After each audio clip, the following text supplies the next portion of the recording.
Ladies and gentlemen, we are live! Lyrically, I'm untouchable, uncrushable. Running in a 600, running in a 600. Untouchable, uncrushable. Running in a 600, running in a 600.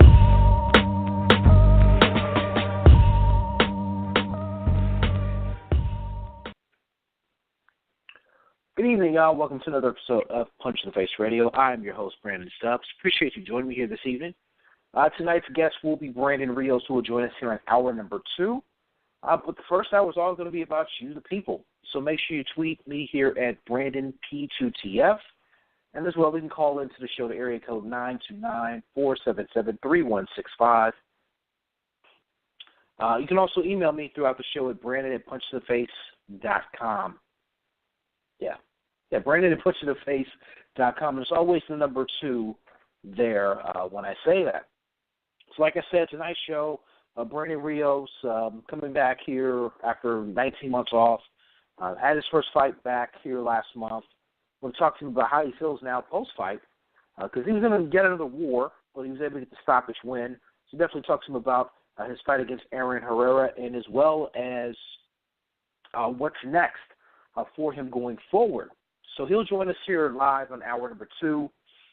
But the first hour is going to be about you, the people. And I have a feeling a lot of people are pretty pissed or confused or angry. I don't really know. In regards to what happened here Saturday night, the Battle of Brisbane, live on ESPN. Now, I don't think anyone in their right mind thought that Manny Pacquiao would lose. Now, I'm not really shocked, as crazy as it may sound. And honestly, I thought Jeff Horn won the fight. So let me just start off with that premise. Yes, I do believe Jeff Horn won the fight. So I already know people are going to at me and say, what are you talking about? But yes, I thought Jeff Horn won the fight. Now, can I understand Manny Pacquiao's beef? Absolutely. Can I understand how fans are upset and how people think he got screwed over on the cards? Absolutely. But it's one of those things to where what do you expect when you go down to a foreign land and take a fight? These kind of things have happened. You know, how many times have we seen international fighters come over here to the States, have a fight, and they get screwed because it's close, and the American fighter gets the win? We've had a lot of those. And I've been watching boxing here for over 25-plus years. We have those. Those happen quite often. We also see where American fighters have went over in international places. I know particularly over in Europe, like Russia and Germany, when, you know, we've had American fighters go over there and fight, and they've got to screw on the cards. So, I mean, these things can happen. It's called hometown cooking.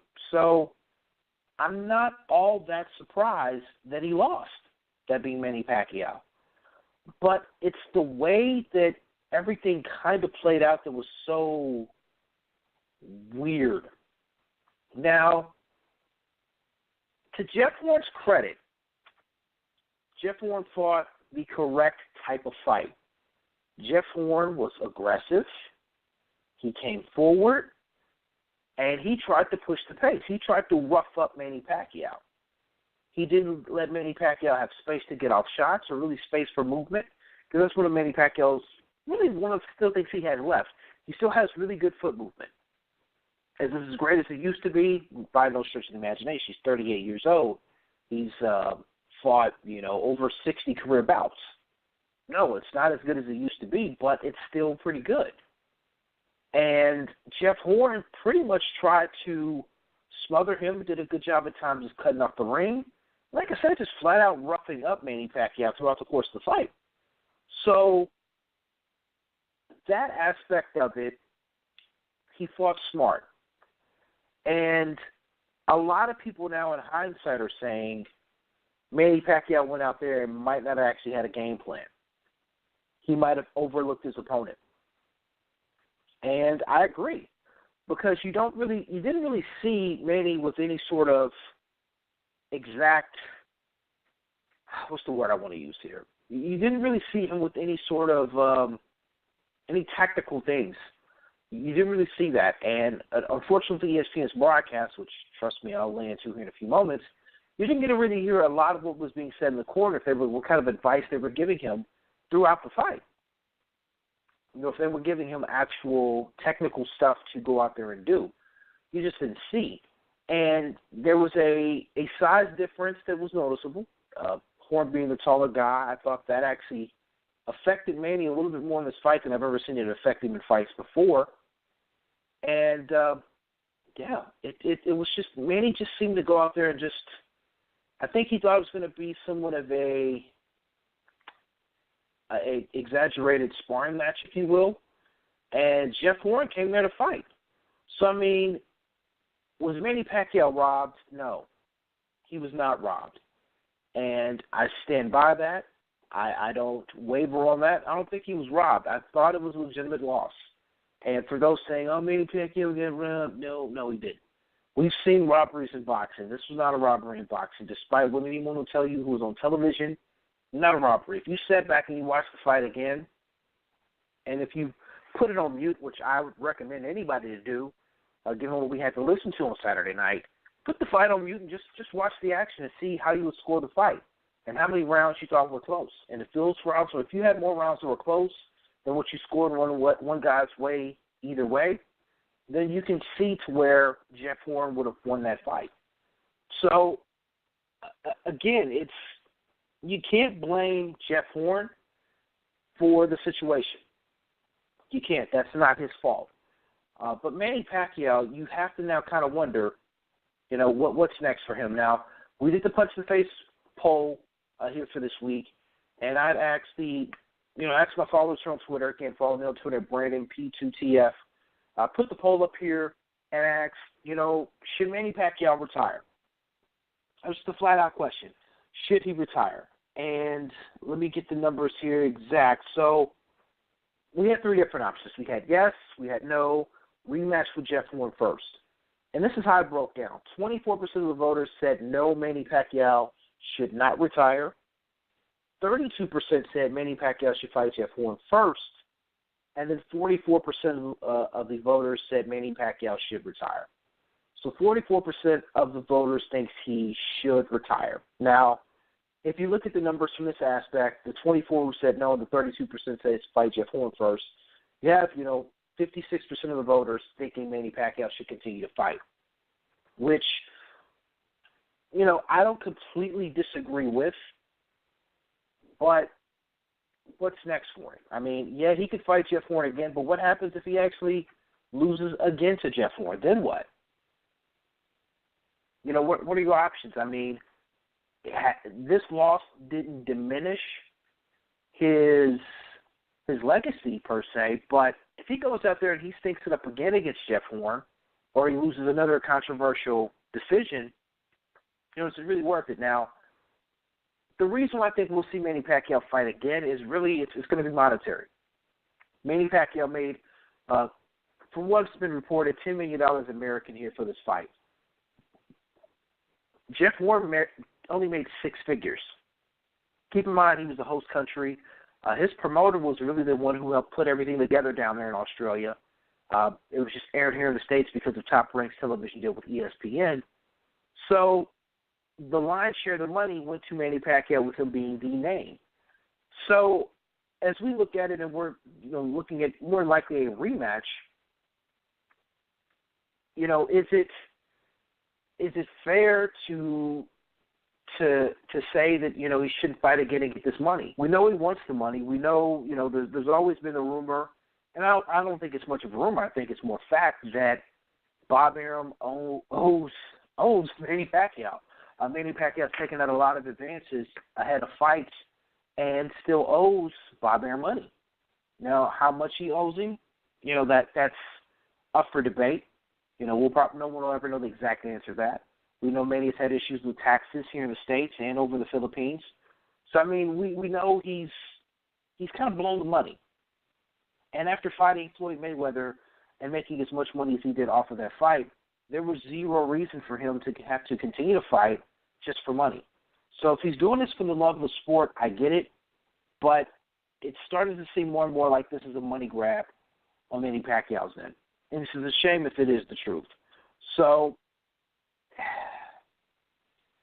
you know, it's strange that it's kind of happening this way, but, you know, we see this. You know, they were already talking about Manny Pacquiao's next fight in the Philippines for this fall and being on ESPN and thinking ahead so far that it just seems like, you know, the Jeff Horn fight was just it was just going to happen. It was already, they came to the conclusion Manny was going to win, and that was going to be the end of it. And it ended up not being that way. It ended up being really, really awkward night for Manny Pacquiao and his team, which is a shame that we see somebody in boxing go down the way he did like that. So now that leaves this question, and it's a very important question, really quite honestly, for the welterweight division. Is Jeff Horn now a money fighter at 147? Now, I tweeted this out earlier, and I got laughed at. And I don't think it's really a laughing matter, because I'm going to explain to you why Jeff Horn is actually now a money fighter at 147. We have to keep this in mind, and I'm using the premise of him fighting in Australia. So him coming to the States, he's not going to make that much money here. If he only made $500,000 for his fight down in Australia, American promoters are lowballing. So let's just keep it real. So let's just kind of take that aspect of it, of him fighting over here in America. Let's take that out. Do you not think now that him having the exposure on American television, him winning in Australia, him now being the WBO champion, that he's not going to be able to command a lot of money from his promoter down there in Australia? Do you not think that, you know, his promoter, and they had 60,000 people there in the venue down in Brisbane. Do you not think that he's going to be able to go, him and his promoter are not going to be able to go and say, hey, we can pay you X amount of millions of dollars to come here and fight, opposed to that same fight happening here in America? And it's going to make lesser money. Let's face it, the guys who own titles here at 147 are all Al Heyman fighters, and they're not, with the exception of Keith Thurman, they're not going to make multi-millions of dollars for a fight. Keith Thurman's really the only one right now who I can see sort of commanding that. Lamont Peterson isn't. Lamont Peterson owns a portion of a title. A lot of people don't even know he owns a portion of the title. Errol Spence, yes, he just had a fantastic win over Kell Brook, but he had to go over to the UK to get his title fight. Does he have a fan base really here in the States? I mean, that's something that we still really don't know right now. I mean, and that's a fair question. It's not we don't know if he actually has that fan base built up to where people will drop an exuberant amount of money to go watch him fight. And, you know, he's a champion. So it'll be real interesting to see how they actually promote him going forward now that he's a champion. I mean, and beyond that, who else here in the States can draw at 147? There's really no one else who can draw at 147 like that. So, if Jeff Horn and Manny Pacquiao Part 2 does not happen, Horn's going to be able to call a shot and say, oh, you want to fight for my title? You want a unification bout? Come down to Australia. He's going to have no reason in the world whatsoever to leave Australia to come to the States.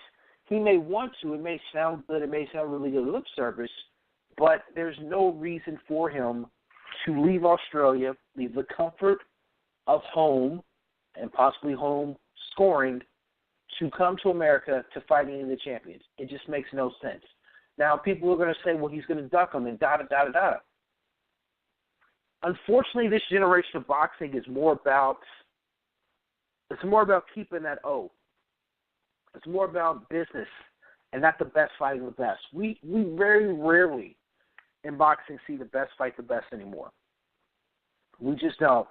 And it's a trend that it's kind of picking up a little bit more, and it's getting a little bit better. We're seeing more top fighters fighting each other, finally, But we've had so many years and so much of a lull of it being so sporadic of it happening and not happening, to where if he doesn't fight another champion, I would be shocked. That's just the way, unfortunately, boxing is nowadays. So will they be able to find fighters who go down to Australia? Absolutely. Will they be able to pay them, lesser money and Jeff Horn make a lion's share of the money? Absolutely. So, voice started crack. So it makes no sense for him to leave Australia to fight anyone here in the States. It makes no reason whatsoever.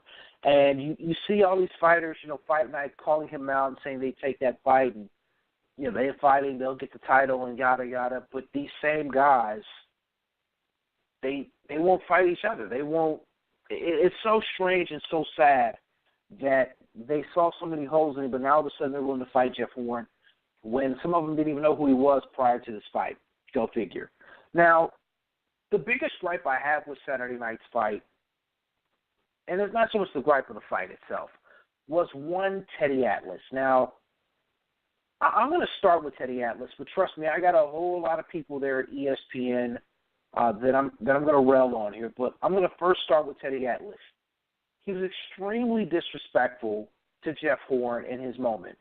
It's not Jeff Horn's fault that the scoring happened the way it did, and that's not his fault. And it was very ironic that Tim Bradley was doing the broadcasting when Tim Bradley was the recipient of a gift decision and weird scoring when he beat Manny Pacquiao here 5-6 years ago.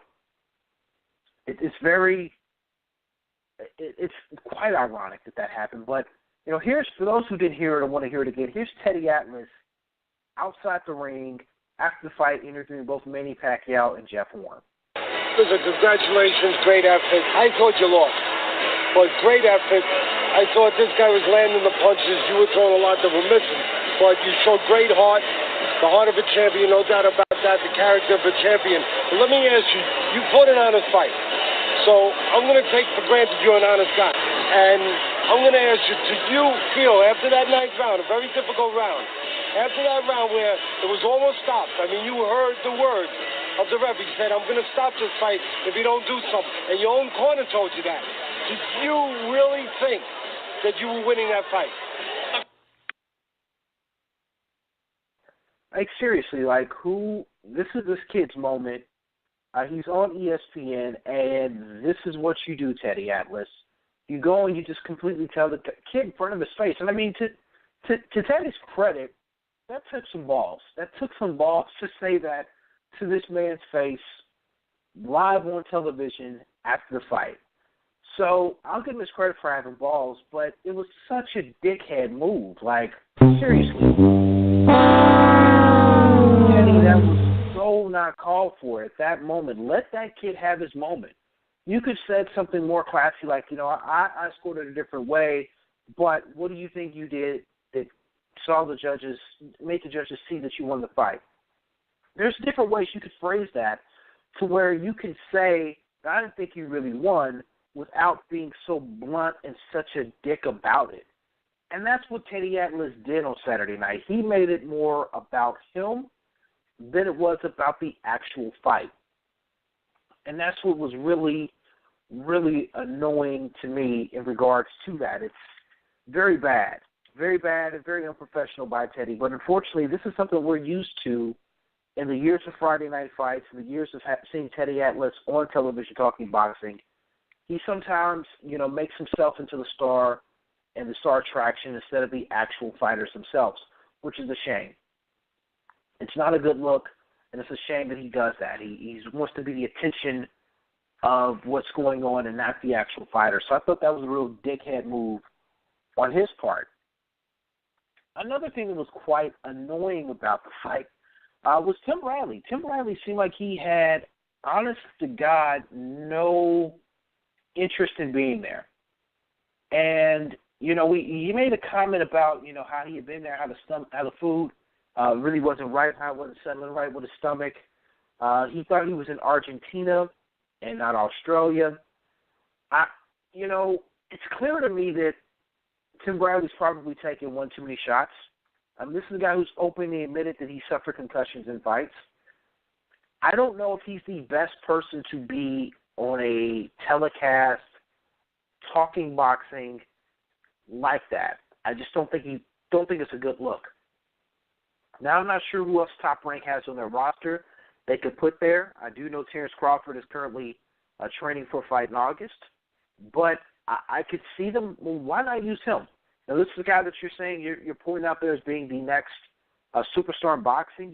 See if you can get him in the booth. See if you can open him up some more and let him be more personable with the people and talk boxing. Why Tim Bradley? I remember, he doing the True TV series that Top Rank had, where they had some fights that came on True TV. He was doing commentating. It's, at times it was very sporadic. When he did the Pacquiao, I forget the guy's first name, but Vargas fight here last year, he was doing the commentating there. He just seemed at times just not all the way there. And you got to kind of wonder if all this is now starting to catch up with Tim Bradley.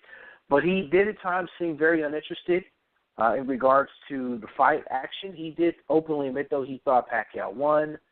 Him and Teddy Atlas just don't really gel together well as a commentating team.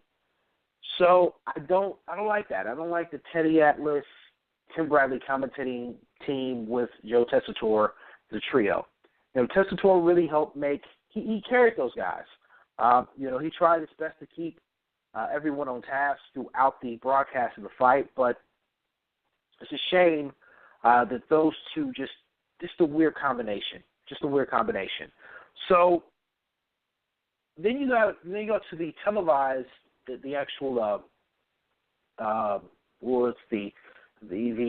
they go back to studio. There we go. When they go back to studio, they're live in Bristol, and they have, I don't even know who the other guy was there with it, with Stephen A. Smith. I try to forget this stuff because, quite honestly, it made my head hurt. So you had Stephen A. Smith there in studio at ESPN talking boxing. Now, I understand that ESPN has laid a lot of people off.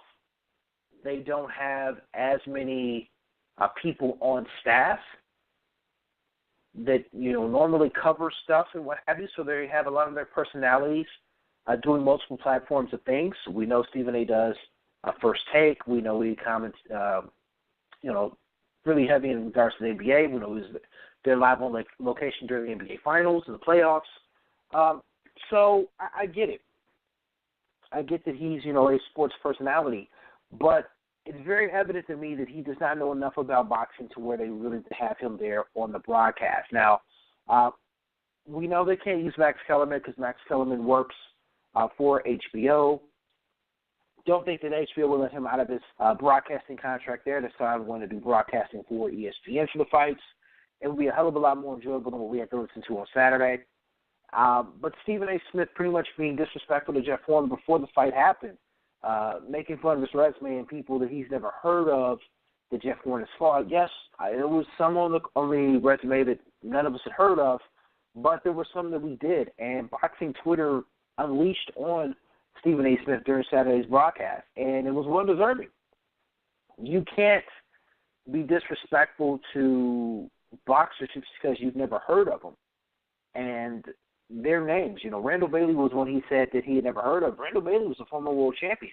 Now, granted, he passed his prime when he fought Jeff Horn. Yeah, you can make that argument. But nevertheless, he is a name.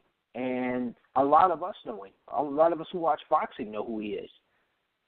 But unfortunately, Stephen A. didn't, and he took the opportunity of the platform to somewhat make fun of Randall Bailey and the other people a part of Jeff Horn's resume, which is a real shame for him to do, which really leads me to the next thing of, there's a lot of things that need to change in regards to the next broadcast for ESPN and Top Rank. That next broadcast won't be here until August, I think it's August 5th. It's going to be August 5th, this next one. That's when Vladimir Lomachenko fights. So they have August 5th and they have August 19th, and that's Terrence Crawford's date. So they've got, roughly 4 or 5 weeks to get things hammered out and ironed out before Lomachenko's fight that they can change and upgrade or do different. A couple of things that a lot of us noticed that was quite annoying was they were going in and out of commercial breaks either before the bell rung They were coming back a few seconds, into the fight. I understand the timing with that can be a little bit tricky. But one thing I didn't understand, especially during the main event, is why not go commercial free? Now, we've seen this with Spike TV when they've had cards. I think FS1 does it as well. Fox does it. If it's the main event, especially, after maybe the first round or two, you go commercial free. You don't go to a commercial until the fight is over or you're waiting for it to go to the scorecard. That's what the ESPN didn't do. It was, commercial in between rounds, every round of every fight. And that really screwed up a lot of the pacing, it seemed like, to us watching it at home. Something we're not used to with these televised fights here on national television. We're used to there being no commercial. You go commercial free. But ESPN was trying to maximize their dollars and putting commercials on during the main event. I get it from that business aspect. I'm not going to completely knock them. I get it. I don't like it, but I get it. But that's something that they need to change here for the next card come August. Another thing they need to change is probably going to be the broadcasting team. Now, I know Joe Tessitore, does boxing. He's done boxing Friday night fights for years. Teddy Atlas is also there, but maybe see if there's somebody else you can switch up. See if there's somebody Top Rank can bring in. Top Rank, when they do their Top Rank undercards and prelims of their HBO shows or their pay-per-views, they have their own broadcasting team. Why not try to integrate some of those people? Now, I know Bobby Arum is getting paid from ESPN, but this is his product's livelihood on the line. If it's shitty commentary, they're going to look at Top Rank. They're not going to look so much at ESPN because they're going to look at it as Top Rank is allowing this kind of stuff to be said, these people being on air talking about their product that they promote. So I get it that, they may not have as much pull, but they got to change that up because Teddy Atlas, Joe Tessitore, and Tim Bradley is just awful. It was an awful combination of the three and something that I really don't want to hear again come August. I just don't want to hear it.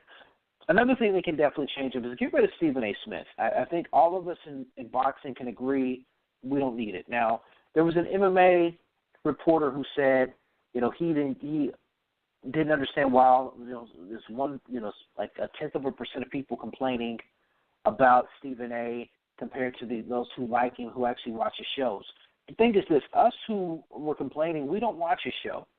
A lot of us who are actually watching the card on Saturday night work jobs during the daytime, so we're not watching First Take. We're not seeing his stupid takes and the dumb things he's screaming out while on the show. We may see it on Twitter clips. We may hear about it later on the internet, but we're not sitting at home watching the show. We're working normal jobs. We're actually being productive people. The people who love Stephen A. so much are more likely just lazy bums. So there's that. So if it makes Stephen A. Smith angry by saying his fan base is a bunch of lazy bums, they're a bunch of lazy bums. It is what it is. But get rid of him.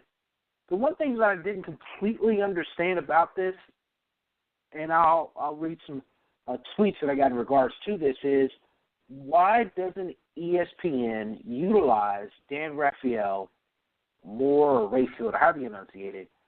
Why don't they utilize him more when they're doing boxing?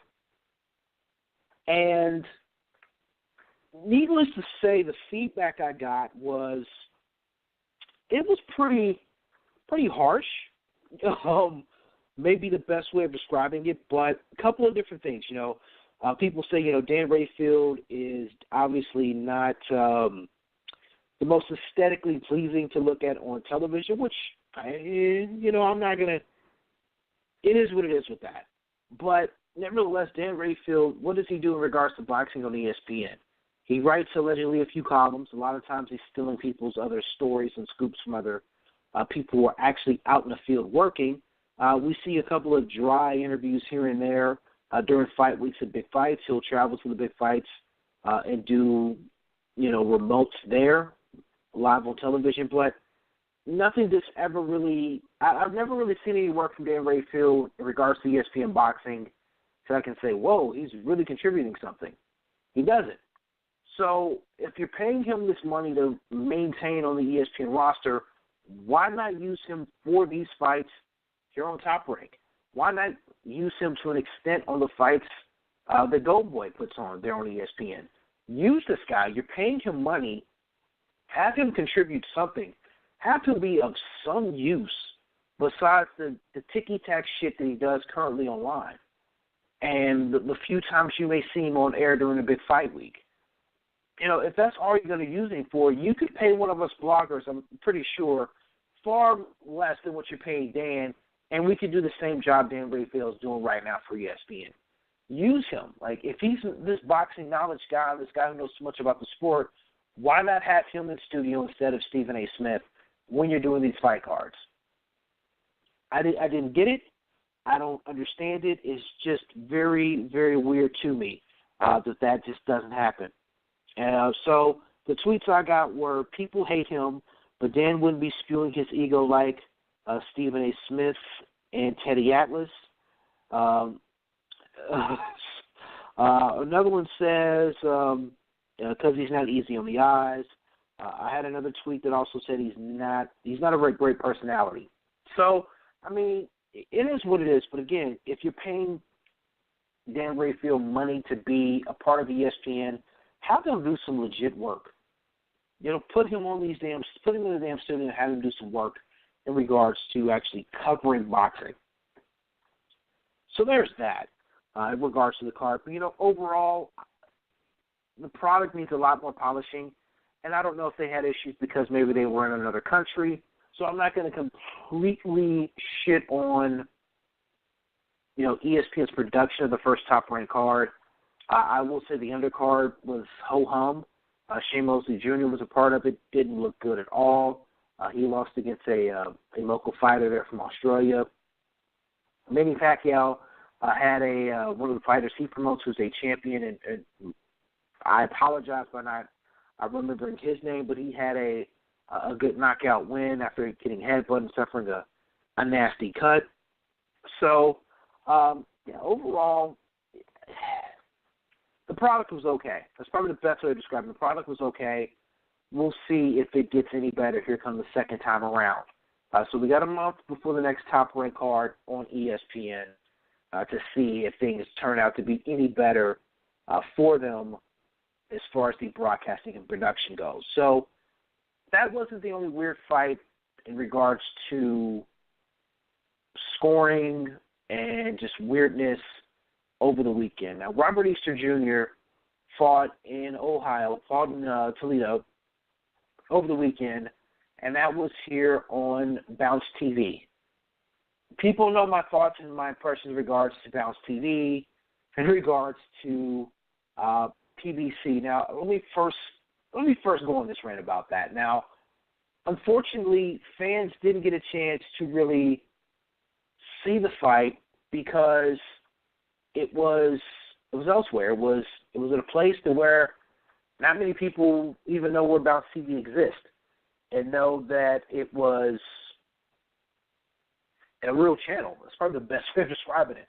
No one really knows. So, maybe to Rob Reese's credit for this performance in this fight, not a lot of people saw it. That's a good thing. Not to mention, in regards to the arena, wasn't that filled either.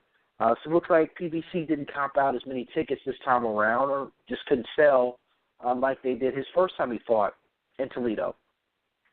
So there's that. So not a lot of people saw the fight. Nevertheless, it happened. Now, he did fight a very rough fight against Denis Shabanov. It did go the full 12 rounds. The problem is with the scoring. Two of the judges had Robert Easter winning all the rounds, winning all 12 rounds, 120 to 108. The other judge had it 116, 112. I'm going to go on record and tell you that didn't happen. It was not a shutout, blowout win for Robert Easter Jr. Anybody who watched that fight and thinks that he won all 12 rounds, you're an idiot. That's including anyone there, a part of the Ohio Athletic Commission. Speaking of which, our co-host here on the show, Adam Abramowitz, wrote a letter to the director there of the Ohio Athletic Commission. I strongly suggest you go read it at SaturdayNightBoxing.com. I can't stress it enough. A very poignant letter Adam wrote out there to him. So that now leads me to say, it was bad scoring, really bad judging. did Robert win the fight? Yeah, I could see him winning the fight. I could also see it being a draw as well.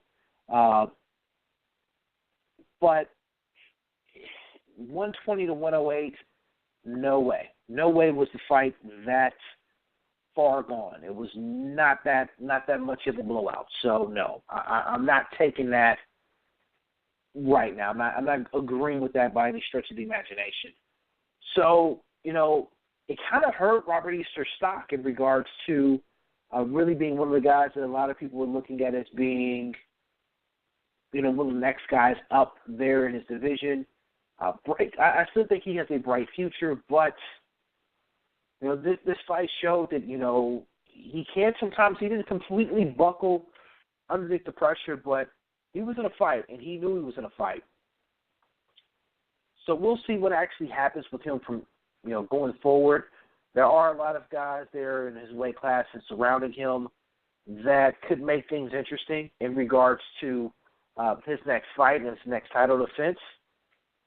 So we'll see. I mean, I don't think he's going to be avoided. I don't think a lot of people are going to say, hey, that Robert Easter Jr., that's a fight that we don't want, because he did show some holes here in this fight against Dennis. But, Dennis we kind of knew going into the fight that he was a guy that was a legitimate, tough, hard-nosed guy. So we'll see what happens with Robert Easter here next. His promoter and his friend Adrian Broner's up next from the state of Ohio here in a couple of weeks. So we'll see how that whole About Billions camp, how they do, because Robert did not set a real good tone here this past Friday night. Speaking of not setting good tones, I tweeted this out, and I haven't got a response back yet, but I really hope I do. Now, for anyone who's been following Twitter in regards to really the last 2 weeks, in regards to Guillermo Rigondeaux, if you haven't been following social media, I suggest that you definitely go give that Twitter handle a follow, because it's extremely, extremely entertaining and slightly weird. Now, Guillermo Rigondeaux had a very controversial end to his fight that he had a part of the Andre Ward Sergey Kovalev rematch here a couple of weeks ago. And since then, he seems to be all over social media and all over Twitter talking really weird stuff. So make sure the Twitter handle is Rigon L Chakala 305. So that's RIGOELCHACAL 305. So that's Guillermo Rigondeaux's Twitter handle. Whoever has been handling his Twitter has literally went on a rampage in the last 2 weeks, tweeting out just bizarre, dumb things. Today's was really no different. Pretty much he was saying that discrimination is on someone based on how much money they bring in or not, form of racism, especially if those someone have earned their spot. He's subsequently saying that he's being racially profiled in the world of boxing because he doesn't draw in money. He can't bring a lot of money to the table. That's got to be some of the dumbest shit I've ever heard. Racism is something that's not really looked upon in boxing that way. That's just more of a business thing. So I don't really know where Guillermo Rigondeaux, whoever's running his Twitter account, is going with this one. Really don't know. And it's really stupid to say that somebody's being racist against you because you can't bring in the money. People don't want to fight you if you're not going to bring any money. It's simple business. And unfortunately for Guillermo Rigondeaux, a lot of this is his own doing. A lot of this is him being somewhat difficult to work with when Top Rank had it, him then getting released from Top Rank, and him kind of bouncing behind promoters, and now him being with Rock Nation Sports, which is, from what we're all understanding, pretty much dissolving in regards to their boxing promotion. This is the most vocal over the last 2 weeks I've ever seen Guillermo Rigondeaux's Twitter handle over the course of the last 2 to 3 years. So I really don't get how this is, boxing is being racist against him. Guillermo's had his chance to fight fighters. He's had his opportunity to make money, and at times he's either turned it down or been AWOL. So this is all his own fault. Now, what he's angling for is a fight against Vasily Lomachenko, who's promoted by Top Rank. I really don't think, honestly, I think Lomachenko could beat him. I think it could be possibly an entertaining fight for us all to watch. But I don't think this is the route that you go to try to make that fight happen, because Top Rank has already done business with Guillermo Rigondeaux before. They really don't have to do business with him now. They can find other fights for Lomachenko to have that aren't Guillermo Rigondeaux. So I don't think the fans are going to clamor as much for this fight as Rigondeaux believes they will. And with him really not having a strong fan base, with him possibly not having a promoter here soon, it's going to be one of those things to where Guillermo just may want to just kind of fall back and just kind of disappear for a while. Now, the WBA has ordered a rematch between him and Moses Flores.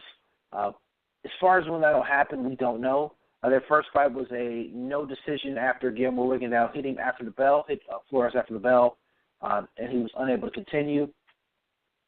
So it's very odd what Guillermo Rigondeaux's Twitter handler is doing. We shall see when the fight actually happens. Now, Flores does have a 60-day medical suspension because he was knocked out. So, I mean, they're looking at they have to have the rematch, I guess, either set up or done by mid-November. There's a 150-day rule the WBA has in regards to making those type of fights happen. So we shall see. It's more likely to go to another purse bid. If it does, it will be really odd to see who bids on the fight, who gets the fight, and how much money the fight can actually make. I don't think it's going to make much. It won't headline anywhere. And like I said, if Rigondeaux's having contractual problems or promoter problems now with Rock Nation Sports possibly not being in existence, I don't think we're going to see the rematch anytime soon. So there's Guillermo Rigondeaux. Now, speaking of the Ward Kovalev rematch, the fight really did underperform, unfortunately. The fight only made $2.1 million at the gate. It only sold a little over 6,360 tickets. Now, that's even, they said the crowd there at the arena that night was 10,592, with 6,366 of those tickets actually being sold tickets. So that sounds like there was quite a few tickets that were actually given out. Unfortunately, it also underperformed on the pay-per-view as well. The first fight did around 165,000 pay-per-view buys. The rematch is around 135,000 pay-per-view buys, which is sad, really sad, because these are two of the best fighters in the world pound for pound. Really did poor ratings for that. It did okay ratings when they replayed the fight on HBO, but nevertheless, bad business in regards to boxing. We kind of knew this was going to happen the way it was kind of promoted. Unfortunately, Andre Ward kind of sandbagged a lot of the promotion, early on, and didn't really ramp it up anytime, closer to the fight. Sergey Kovalev, he can do interviews, but with him not speaking much English, or really great English or smooth English, he doesn't do as much, and sometimes a lot of things can get lost in translation. Kathy Duva, to her credit, bless her heart, we appreciate her coming on and being a guest, but there's only so much promotion she can do, and not to mention she was not the lead promoter here for this. I mean, that was on Rock Nation Sports, but you didn't see Jay-Z or any of the front people from Rock Nation going out and really trying to push the fight. So it underperformed. The gate being extremely low. It's going to be interesting where they pull all this money from to pay Andre Ward, who, from what I'm understanding, was guaranteed $6 to $10 million. That was the number I heard thrown out. It's a shame, but we shall see what happens with that. And speaking of Andre Ward's already talking about possibly retiring again. And this is a guy I really hope he just goes somewhere and just leaves. Just leaves boxing alone, because he's not doing much for the sport. He'll have a fight, and then he'll talk about retirement. It's about how he doesn't feel appreciated.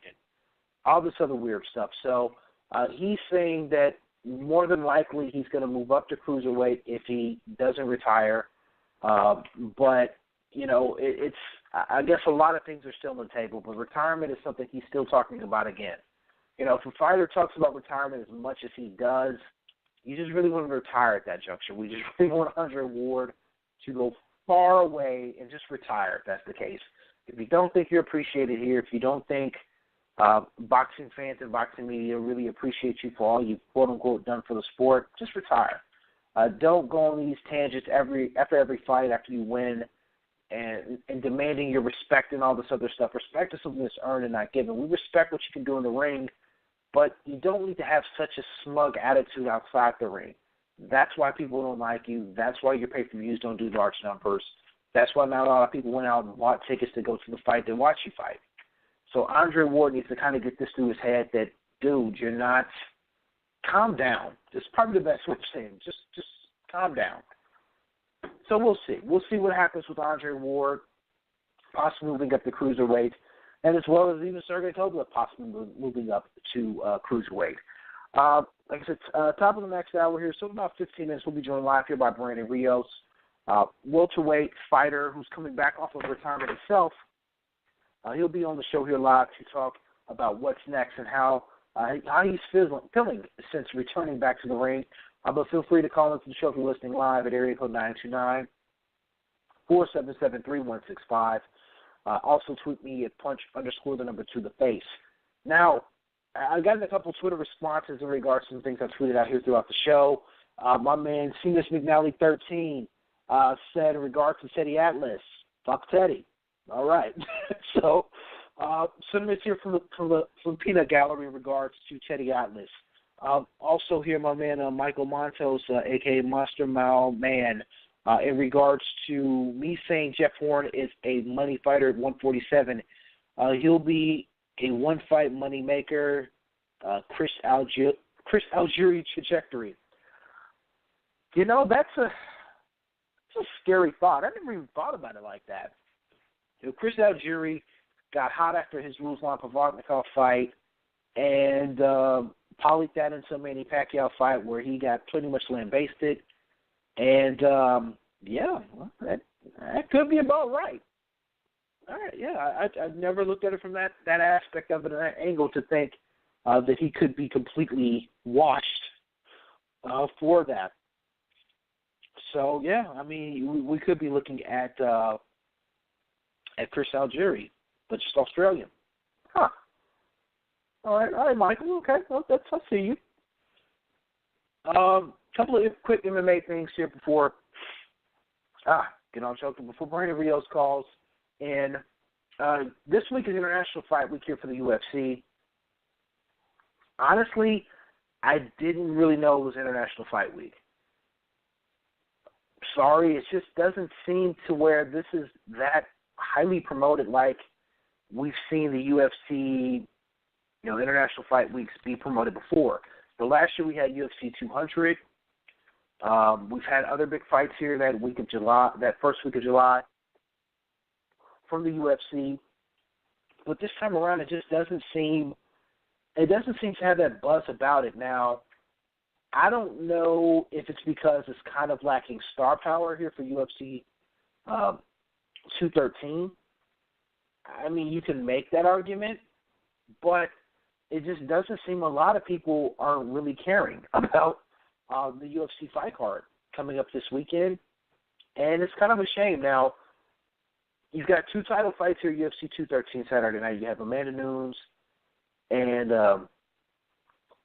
Valentina. Was it? Oh, let me get her name correct. I was looking at the card and I had a brain fart there. So Amanda Nunes is actually going to be making her title defense here, and it's against Valentina Shevchenko. And this is going to be for the Women's Bantamweight Championship. That's going to be the main event of UFC 213. You have an interim middleweight championship fight. I hate interim titles. Yoel Romero versus Robert Whittaker.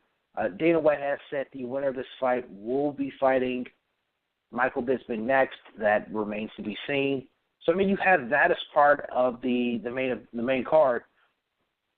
Donald Cowboy Cerrone versus Robbie Lawler was supposed to be on the pay-per-view, but unfortunately, Donald Cowboy Cerrone had a blood infection. So he actually gets yanked off the card. It's going to be some time before we see him back to make sure he's healthy and he's right. So we won't see him there. Mauricio Verdun versus Alistair Overeem is also in the pay-per-view portion of the card. So it's a decent card overall, but it does seem like it's lacking the star power. You also have the Ultimate Fighter finale that'll happen here on Friday night, here July 7th. That's going to be headlined by Michael Johnson versus Justin Gaethje. Diego Lima is going to be fighting someone. We'll know who he's fighting here after, I guess, tonight's show. If you're listening to the show live, I guess the Ultimate Fighter airs on Wednesday nights. I haven't watched any of the Ultimate Fighter this season. Forgive me. I'm just really not having much of a interest in it. So I haven't watched any of that. So I don't know who's fighting who, but I do know Michael Johnson, Justin Gaethje, the main event in regards to the Ultimate Fighter finale. For those who are not familiar with Justin Gaethje, and especially if you're listening to the show before he fights here on July 7th, I strongly encourage you to Google Justin Gaethje and just watch the violence he brings in the cage during his time at World Series of Fighting. It's kind of hard. He's not really the most polished guy technically, and he can really wrestle. He just chooses not to. I would say maybe the best thing to kind of describe him would be kind of a blend of Robbie Lawler and Donald Cowboy Cerrone would be maybe the best aspect of saying that. He can stand and he can bang. He can also wrestle when he needs to. He's 17-0. He was the lightweight champion for the World Series of Fighting. So a hell of a fighter. I think somebody you should definitely watch if you have the opportunity to here this weekend. So I will say that's really the only fight that I want to see here over the weekend, and that's because I am a fan of Justin Gaethje. He's been a guest on the previous incarnation of Punch to the Face Radio. He's actually a guest several times on the old Punch to the Face Radio. So definitely looking forward and glad he's gotten this opportunity to fight in the UFC. So you can see him Friday night. I will say for next week's show, we do have two Bellator fighters who will be a part of next week's program. Brandon Gertz, who's going to be facing Derek Campos here at Bellator 181. That'll happen here next weekend. He fights, next Friday. That's in Thackerville, Oklahoma. So he's on the program here next week, talking about his third fight here with Derek Campos. Also here on the card, and also part of next week's show, is Emily Ducote, the women's fighter here for Bellator. She's going to be facing the newcomer to Bellator, Valerie Griterno. Griterno used to fight for the UFC, so she's the first woman fighter, big free agent. Bellator's brought over. So Emily Ducote, Brandon Gertz here next week's program to talk Bellator 181. So we will be blending in more MMA back here to the show after kind of having a lengthy time away from talking MMA here on the show. One interesting note about International Fight Week for the UFC before Brandon Rios comes on is Tito Ortiz is actually part of International Fight Week and is actually part of a couple autograph sessions and signings out there in Las Vegas. Now, he didn't leave on the greatest of all notes, leaving the UFC and joining Bellator. We know him and Dana White were not on the greatest of all terms. And it's just kind of strange. Now, we do know, Dana White is congratulating after his final win and beating Chael Sonnen. Dana claims that everything's been buried, that the hatch has been buried. So apparently it has been. But it's still strange to see, 2 weeks ago, Tito Ortiz was in the Bellator crowd there in the arena during their pay-per-view, and having fans yell that he sucks and other obscenities at him while he was sitting in the crowd, to where now he's going to be a part of International Fight Week for the UFC. Very strange all the way around to see him do that. So it's very, very odd. Now, shout out to my man Josh Lopez, a.k.a. JJ Lopez _11. He said in regards to Teddy Atlas' comments here on Saturday night, not disrespectful at all, could be considered tasteless, but he was respectful when he shared his thoughts. Yeah, I agree. I mean, he didn't he wasn't overly blatant about it, but I think the word choice he used was a little bit different. I would have chose a different set of words to use, if you will. I would have maybe phrased things differently. And I also would have let the guy have his moment. Like I said, it's not Jeff Horn's fault that any of that occurred the way it occurred. He had nothing to do with the scoring. He's not a judge. So, I mean, let the guy live. Let him have his moment. You know, just say, hey, you did it. All right. I didn't think you won. But, you know, I mean, he could have said it in a different way. But I get it. I understand. I completely understand your angle on that. So shout out to my man Josh Lopez, a.k.a. JJ Lopez_11 on Twitter. As well, let's see, my man 10v4 has just chimed in. Yeah, we really don't have any topics tonight. So I think 10 is actually listening. He's not listening to the show live. So 10v4, when you're listening to the download of this here, it comes tomorrow. There was really no topics and just kind of all over the place as the guest comes on the show. This is what happens when you have your guest booked for the second hour of the show and no one calls in. You get an hour of Brandon talking and my voice almost going out. The bright side is I didn't talk much during the day, so voice is actually in pretty good shape. Shout out to Modelo Beers. Seriously, Modelo, you need to sponsor me. I can't stress this enough. I'm enjoying a Modelo as we do the show here tonight, here in the studio. So, Modelo, sponsor me. You're getting free advertisement from me, okay? I'm going to have to cut this off soon.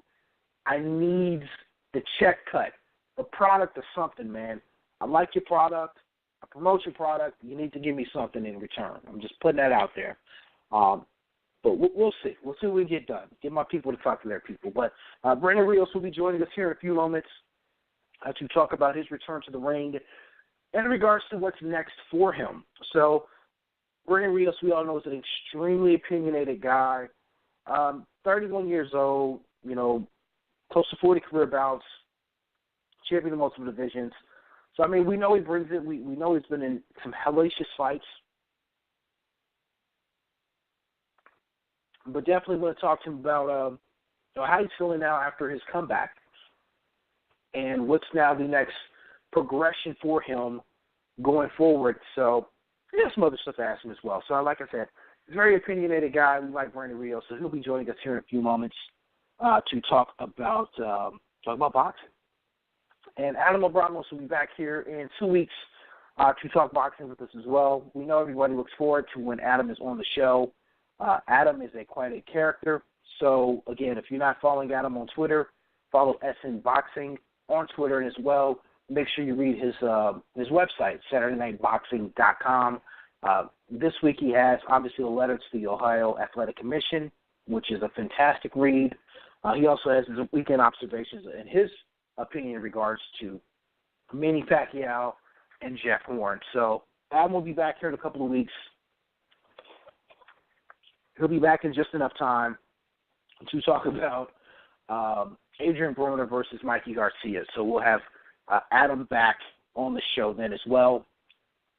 We're still hammering out what's going to happen if we're going to have Punch the Face Radio live in Lincoln, Nebraska during fight weekend of Terrence Crawford up there in Omaha, up in Lincoln, Nebraska.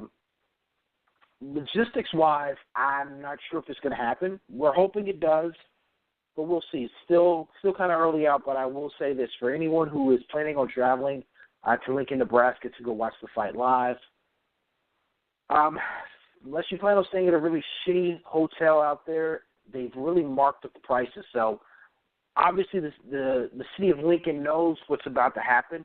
They know history is about to be made. It's going to have to be a big unification bout.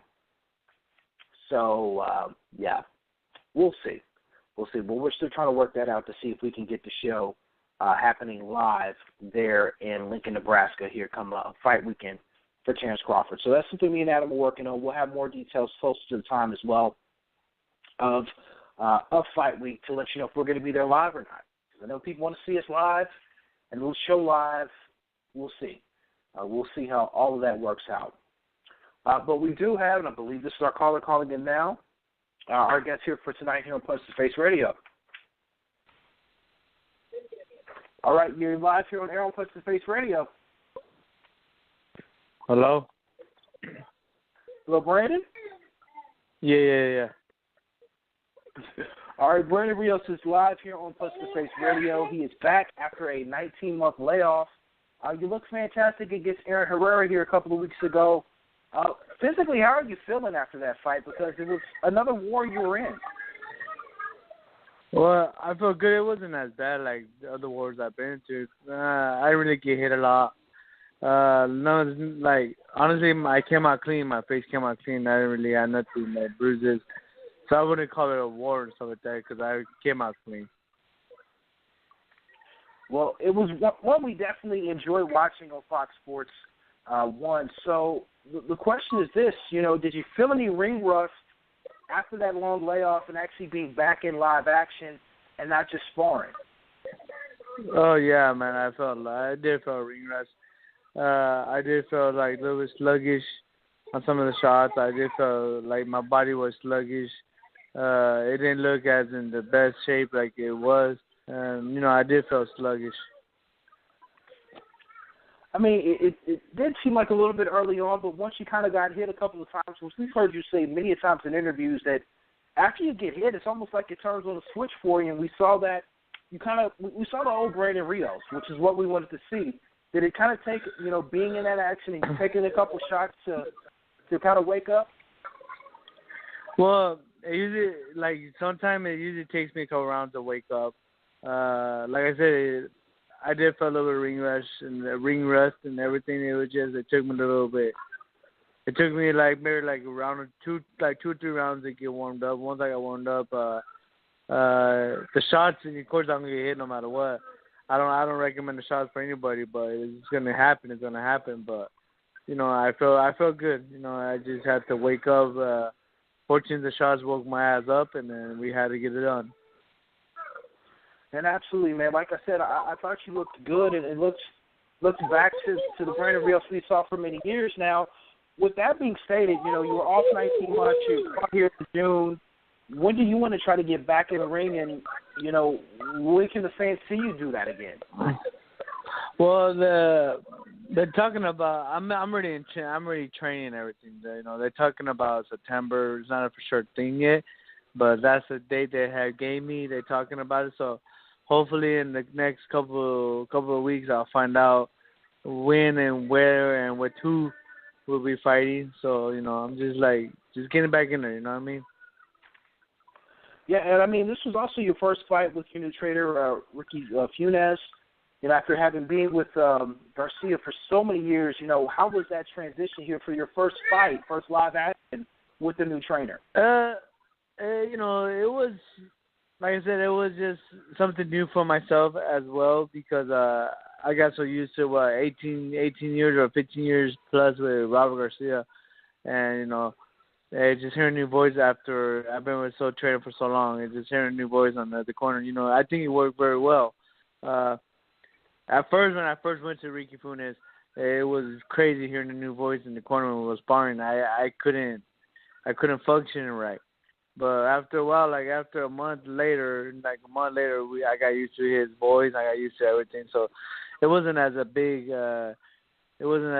dramatic like I thought it would be. It was it was something cool. Like I said, it was just honestly at the end of the day, it was just a ring rust that pretty much being inactive for 19 months, the longest layoff I ever had in my career, and not doing nothing and just come back. It was something different for myself. Now, I've always wondered, how did you actually hook up with Ricky in the Ten Goose Boxing, gym? How did you link up with them after, moving on from Robert Garcia? When I said I was going to come back, I was going to go with what's his name? Crawford's trainer, Terrence Crawford's trainer, Bud something. Yeah. I was going to use him, but I didn't want to have to go all the way out to Colorado Springs because I wanted to stay home here still in California because when I was with Robert, I did my first training camp outside of Oxnard. I didn't feel so good, but I'm not blaming that for what happened in the Bradley fight. But, I didn't want to have to travel and everything because I had a little baby still, and I don't want to have to have that thought in my mind. So, the way I got a hold of Ricky is because I went on Google. And I fucking type in trainers in Southern California. And all these things, different boxing they popped up, different gyms. And then the Ten Goose gym, and I was like, oh, fuck. But it was on the Joe Goosen. I was like, oh, fuck. So I was like, there's Ricky Funes right there. So, I knew Ricky for a while, so I hit him up in the DM. I told him to call me up, right, ace out. And he called me up there, right, like literally like a minute later, he called me up, and we talked, and then I just went from there. So I forgot about Ricky. Google is the one that got me Ricky again. Yeah, that's crazy that, we have a championship fighter using Google to find his next trainer, but looks like it's going to work, man, because things look like it really clicked for you here in the last fight. Yeah, it is a trip, though, right? I went on Google, and I found a trainer, right? Usually people go out and look for the trainers, and they have other people finding trainers, like others scouting out them for good trainers, and no, Google found my trainer. Now, we know that you parted ways here with Top Rank, and, your last fight was underneath the PBC umbrella, but you're kind of like a free agent. You're independent contractor. Why is it so important for you to kind of keep that freedom and not be linked and tied down to a promoter right now at this point in your career? Yeah, actually, at the stage I am, I don't think we need a promoter. Because I think the stage I am, we don't need a promoter, nothing like that. The only thing I'm using is my lawyer. He's my manager. He's pretty much my advisor. He goes out and looks for fights for me, and he schedules fights for me and everything. But we're not signed with Al Heyman. We're not signed with Top Rank. We're not signed with nobody. But we are working with Al Heyman's fighters. With Al Heyman, I'm pretty much working with Al Heyman. But if I get another fight from another call from somebody else, I'll go to them too, and then I'll not work with them, but I'll, of course, work with them with their fighters. But I'll still be a free agent. So I think it's better like that, and I don't have to spend that much percentage of the money to other people. You know what I mean? I just give it to one person, which is my lawyer and then Ricky, and that'd be it. No, I mean, that's actually quite smart because, why divvy up so much money when you're the one in the ring, in the firefight? So, no, it makes all the sense in the world to me. Yeah, no, that, but it makes sense, too, like you said, because why give up like a 40% and then where I can just give up like 10, 20%, you know what I mean? That extra change we stays in the house with the family, so, because we're the one that's getting beat up for that money. Now, you said, that they're right now eyeballing some time here in September for you to get back in the ring. You were in really good shape and came underweight. There's probably no chance in the world you're ever going back down to 140. Am I correct? Nah. I could have, like, because the day before weigh-in, this is the first time it happened to me in a while. I ate a breakfast, so that's why I came out 146, because I still got up and I ate a breakfast day before weigh-in. So I still ate a nice little breakfast before we went to weigh-in. So, I probably could have I probably was like 143, but I could make 140, but, I feel more comfortable at 147 because I'm not killing myself. And, I still have time to eat still, too, as well. So, and yeah, so this time I did really came up. I made weight perfect. I did everything perfect. My nutritionist was perfect. I followed the instruction of the chef, which Lisa, she did a great job. I forgot her last name. It's something we're starting to see, but she's a chef, and she stuck by me 24/7. She done an excellent job, the chef. And then my nutrition, David Bolin, he done a great job with me by giving me the right supplements and the right the dietitian, the dude. He was talking to the chef to tell him the right food he gave me and everything. So it worked out pretty very well too.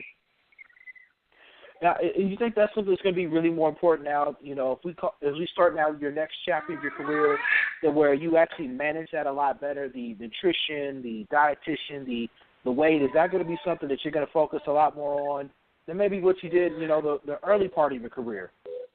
Yeah. This time, I kind of made a promise to myself, and I promised my wife that if I come back, I got to do it right, and I can't do half-pass jobs. You know what I mean? Like, I couldn't do it half-ass like I was doing like early, wait for the last 2 weeks to lose like 20 pounds. That was hurting my body. So, I did promise my wife, and I made a promise that I was going to come back this time sharp and ready. So this time, I'm keeping to my promise. Not only that, but I'm more a little more maturity.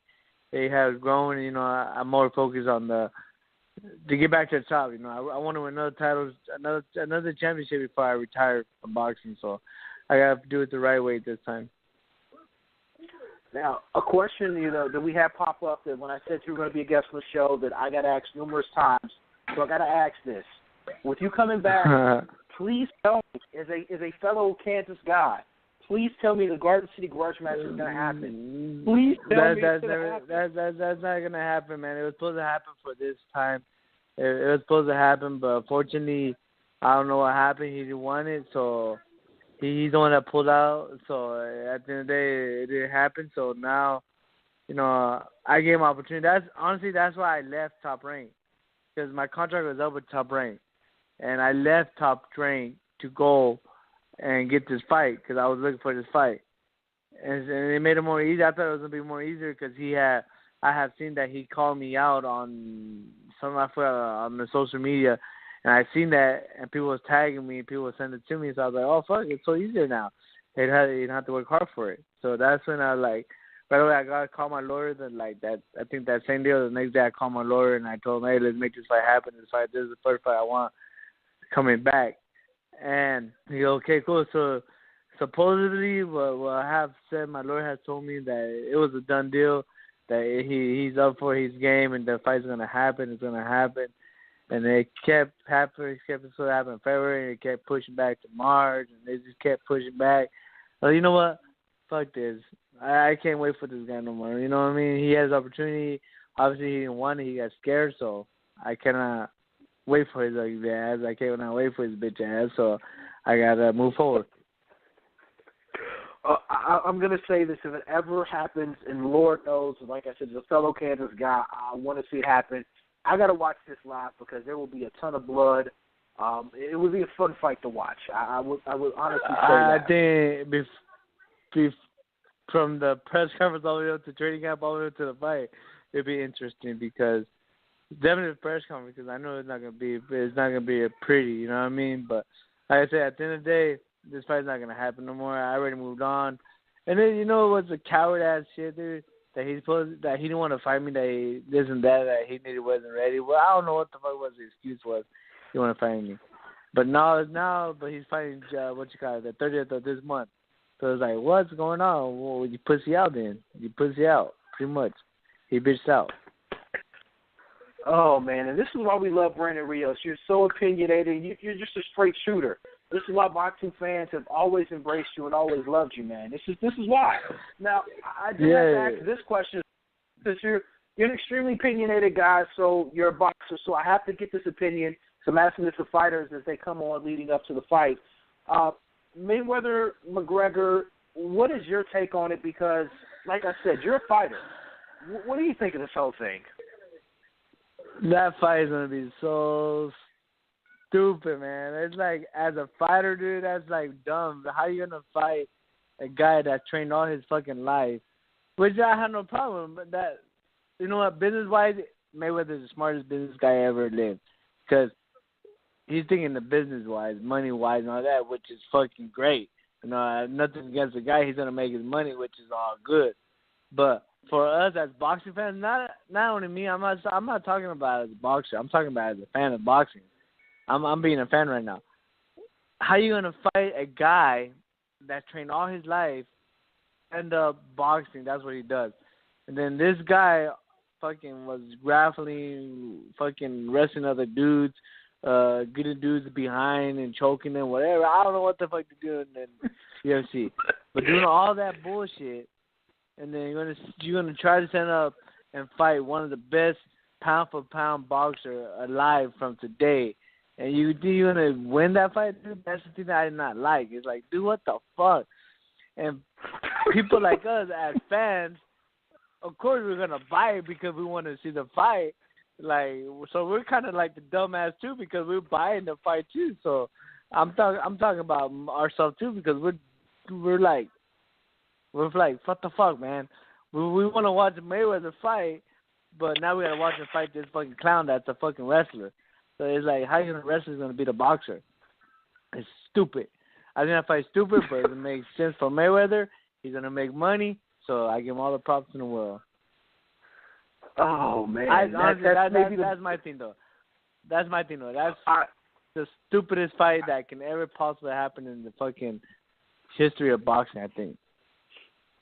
Oh man, the fucking guy that butt wrestled guys half naked, pretty much, to go fight a guy standing up. You know what I mean? It's like, what the fuck? Oh man, Brandon Rios bringing the heat here on Push the Face Radio. Now, I do want to talk about something you are doing that's quite good here out in Van Nuys at Woodley Park here on July 15th. StandUpForHope.net/WBC Champions for Hope. You're trying to raise money here to help Padres, which is Parents Against Cancer. It's a nonprofit. Tell the people how you got involved in that and how they can help contribute and chip in to help these parents out, these families who are dealing with cancer and with the kids and the parents. Well, it's a horrible thing to go through for any parent. You know what I mean? I wish nobody can go through this. I wish this disease never existed because it's horrible for the families that goes through this stuff. I feel really sorry and really bad for the parents that go through it and the family that's behind them, that's there with them 24/7 and seeing this illness. It's just ridiculous, crazy, and it's ugly, man. It's an ugly thing. I wish nobody go through that, but we are also going to do, yes, like you said, we're doing a 5K run. I think the 15th of, I think it's next week. We're going to do a 5K run over here in Van Nuys, actually. It's going to be in Van Nuys, California. We're going to do a 5K run again to support the kids with cancer. So if anybody has donations, anybody wants to sign up and join this crazy illness, go to my webpage, and they can.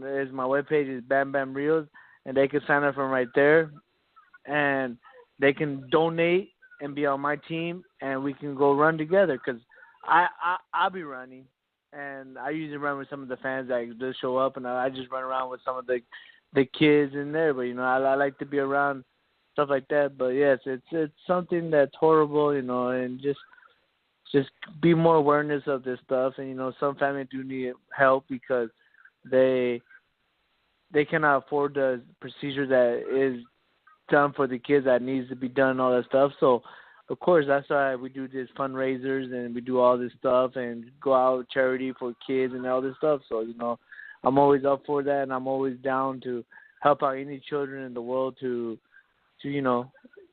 survive and fight, because we as adults already live life. The kids haven't yet, and so that's my big concern is like let the kids, let them live life for a little bit or for forever until they pass away, like 89 years old or something.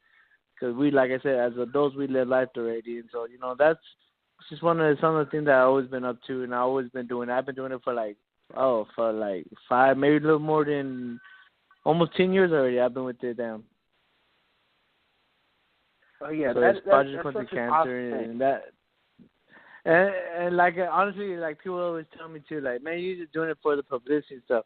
Like honestly, when I go to like the children's hospital and everything, I tell the people that's in charge of this, like, if you would not, like, I don't like to have cameras, nothing around me. I don't like that, because I don't want nobody to think I'm doing it for the publicity, none of that. But I want to respect the family privacy, and I just want to show up myself and be for me, not for people think that it's for the fame. No, it's not like that. I'm not all about the fame. You know what I mean? That's not who I am. I'm too real to be fame. And then you got to be fake to be fame, and I'm not fake. You're far from it. I think every boxing fan would, easily agree with that. And throughout the years, we've seen your career progress. One thing that we know about you, you're not fake. You're going to leave it all in the ring, and we appreciate the work you're doing outside of the ring to help out others. So that's a good thing. We need more fighters willing to do that and not just doing it for the publicity. And like you said, you're not even doing it for that. You're doing it for a good cause and a good effort. So, I mean, that I got to commend and appreciate that. Well, thank you very much, dude. I really appreciate it. Thank you. But yeah, if you live in California, if you're not in California, if you're in some part of California at that time, come out and join us. Make a run. Absolutely. We tweeted out the link for fans to actually be a part of it, to contribute, and to also get more information on the run here on July 15th. Now, last question before we get you out of here is, your brother, Mikey Garcia, how bad is he going to beat up Adrian Broner here in a couple of weeks? Well, you know what? This is my prediction. I could be wrong, but I'm not being biased either. I'll say the truth if it was another round. But, Mikey is my brother. I do like Mikey a lot. I love the guy to death. He's really humble. He's a really nice guy. But I think Mikey, this is my prediction of the fight. I think Mikey might knock him out, and if you don't knock him out, I think the corner and them will stop him during one of the rounds.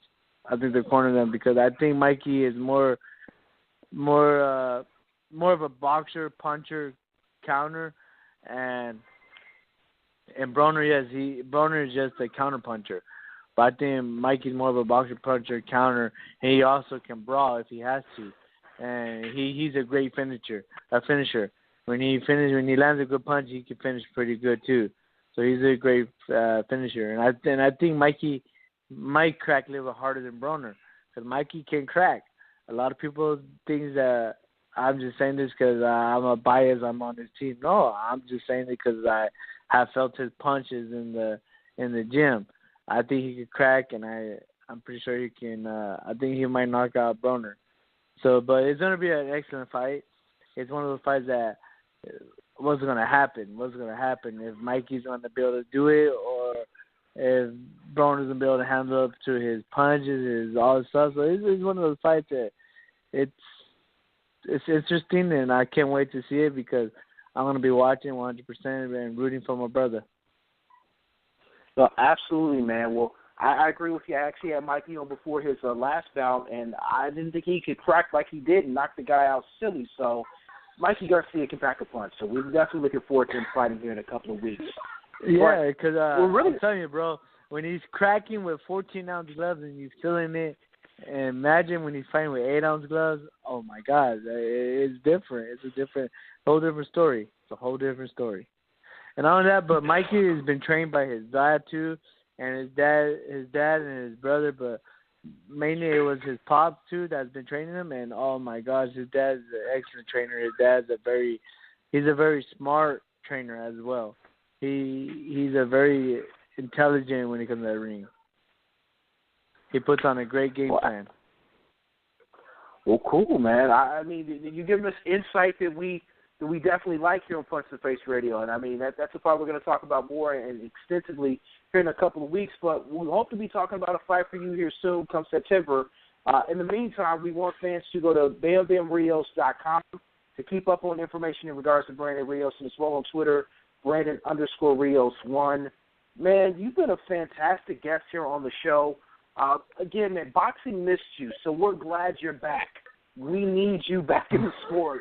We like boxing entertaining and more fun anytime we have Brandon Rios in the ring and anytime we have Brandon Rios behind the microphone. It's always fun time. So I am so appreciative of you coming on the show here tonight and talking the gospel of boxing with me.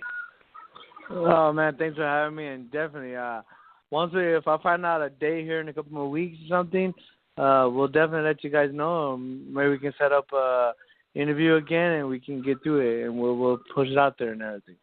Just let me know. Absolutely. Absolutely. You're welcome guest. Absolutely, Brandon. You're a welcome guest anytime here on Punch to Face Radio. Enjoy the rest of your evening because I know you just got out of training, so enjoy the night. We're glad you're back in boxing, and we hope to talk to you again soon.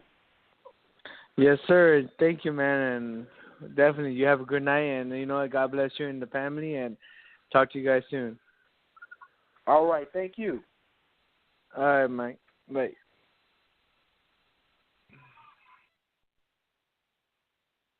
All right, that was again with our guest, Brandon Bam Bam Rios. Again, follow him on Twitter at Brandon_Rios1, website BamBamRios.com, and as well as I tweeted out the link with standforhope.net/WBC Champions for Hope.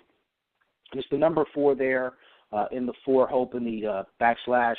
Like I said, they're trying to raise money here for Padres, his Parents Against Cancer. It's a not-for-profit that's helping families with cancer, with the children with cancer, and helping them with costs for just a lot of things associated with, parents dealing with a child who's sick.